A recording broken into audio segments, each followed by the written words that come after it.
This is one way to get the house of your dreams. Find a medium-sized house when you need a large house and do a very simple addition. The process really starts with one, willingness. Like you as a buyer, you have to be willing to put this work into it. And then very preliminary meetings with people like architects and builders to give you an idea of what it would take to add on, how significant is this, and then usually it's pretty ballpark, but cost. Part of this process is making sure that we're paying the right price for the land or the structure that we're going to modify, and then taking into consideration how much that's going to cost, and then what will the ultimate value be when it's all done, and is it worth more than what you've spent.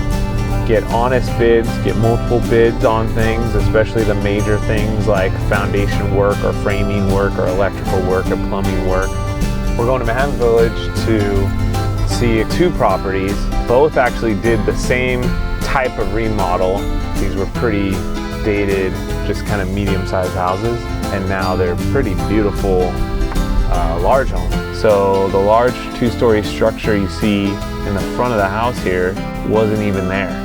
It was an old Tudor style property, and they turned it into a more of a kind of Cape Cod white wood siding in combination with the brick that was existing. And it went from a 3-bedroom home to a 5-bedroom home with the simple square foot addition over the garage. Every buyer or owner doing a remodel should have a cushion. Not every budget goes over, but you should just allow for something to come up that you weren't expecting, because inevitably it happens. For example, on 8 Westport, they weren't expecting to have to redo the deck off the master. It's not the end of the world, but it was $1,500 that they didn't have in the budget that, you know, they either save from somewhere else or it just caused them to be $1,500 over budget. Behind me we have 2908 Manhattan Avenue, custom home that a previous client of mine bought the old tear-down duplex a block from the beach and built this gorgeous 3-story ocean view single-family residence. And these clients went with like a very soft contemporary style with the rustic metal garage door, the rustic metal fencing.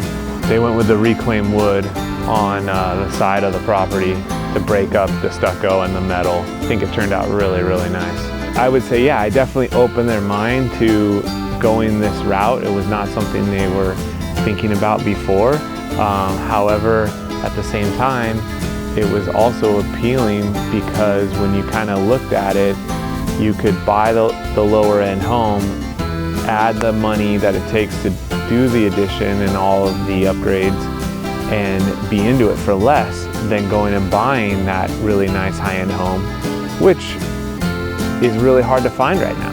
There's just not a ton of inventory out there. So when you take that lack of inventory in combination of essentially built-in equity, it does appeal to people.